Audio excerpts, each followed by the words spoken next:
Le colloque d'aujourd'hui sur la recherche et développement en tant que levier de la croissance économique, c'est un colloque qui a été organisé par le groupe X Maroc, qui comprend les anciens diplômés de l'école polytechnique française. Durant une journée, ce qui a été mis en œuvre, c'est un peu l'état de la recherche-développement au niveau du Maroc. Il y a eu également un exposé de quelques expériences internationales, parce que c'est à partir des expériences internationales qu'il est possible de tirer les enseignements pour notre pays. Ce qui ressort généralement de cette journée, c'est que nous avons des îlots d'excellence. Il y a de la recherche et développement au niveau national. On l'a vu à travers les expériences au niveau d'un certain nombre de centres de recherche, de certaines entreprises, ou même de certaines fédérations d'entreprises comme l'aéronautique. Nous avons aussi les ingrédients d'un écosystème de la recherche scientifique et technique. Ce qu'il faut, c'est qu'il faut construire cet écosystème, et il faudrait aussi que les entreprises les plus innovantes puissent, je dirais, tirer les autres, particulièrement la petite et moyenne entreprise, parce que la modernisation du tissu national ne peut pas se faire uniquement par les grandes entreprises. Elle doit aussi concerner, je dirais, les petites et moyennes entreprises. On a parlé aussi de la possibilité d'un hub, de faire de la recherche scientifique, un hub pour le Maroc, comme il est déjà pour la partie financière ou la partie transport aérien ou transport portuaire. Je pense que c'est possible. Ce qu'il faut, c'est qu'il faut partir des acquis de la recherche scientifique au Maroc. Ils sont nombreux.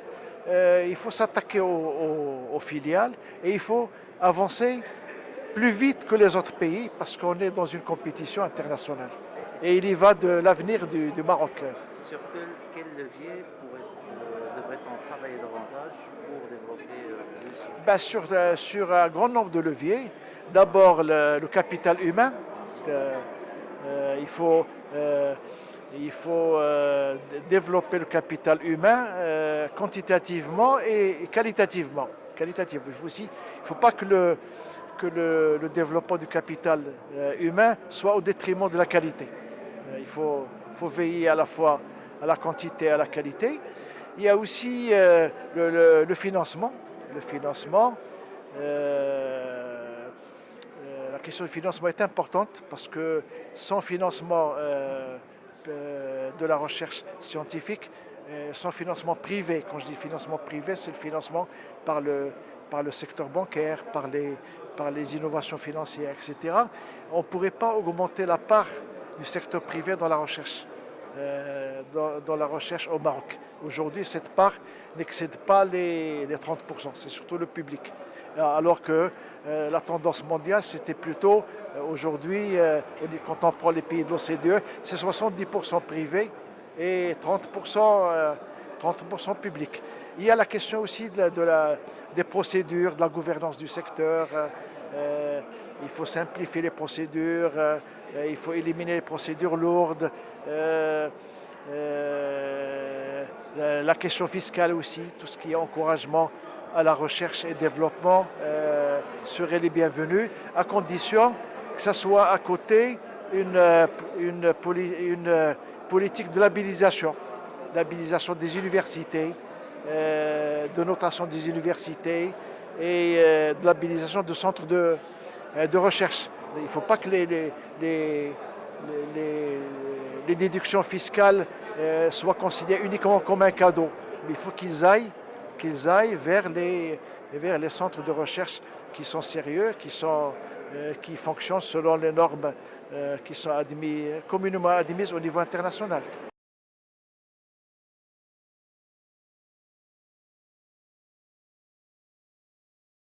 Le message principal, je pense, qui est sorti de cette journée, c'est qu'il y a une vraie dynamique récente autour de la R&D sur les 5-10 dernières années. C'est une dynamique qu'on peut ressentir à la fois à partir d'indicateurs chiffrés. Donc il y a des chiffres qui ont été donnés d'une évolution du simple au double. Donc bien sûr, si on mesure sur le temps, il y a une dynamique très positive d'évolution. Si on mesure en comparaison par rapport à des acteurs de pays industrialisés, il nous reste encore quelques chemins à faire, mais le message principal, c'est que la dynamique est bonne. Et je pense que le colloque, il a posé la question principale, s'il faut renforcer cette dynamique et passer à un autre cap, qu'est-ce qu'il faudrait? Et je pense qu'il y a pas mal d'idées qui ont été partagées au sein du séminaire. Et il y en a peut-être d'autres dans la séance en cours, donc je suis désolé si je les ai loupées. Au-delà des crédits, il y a une certaine complémentarité entre les acteurs. Donc aujourd'hui, il y a des acteurs qui existent, il y a d'autres acteurs complémentaires qui doivent exister.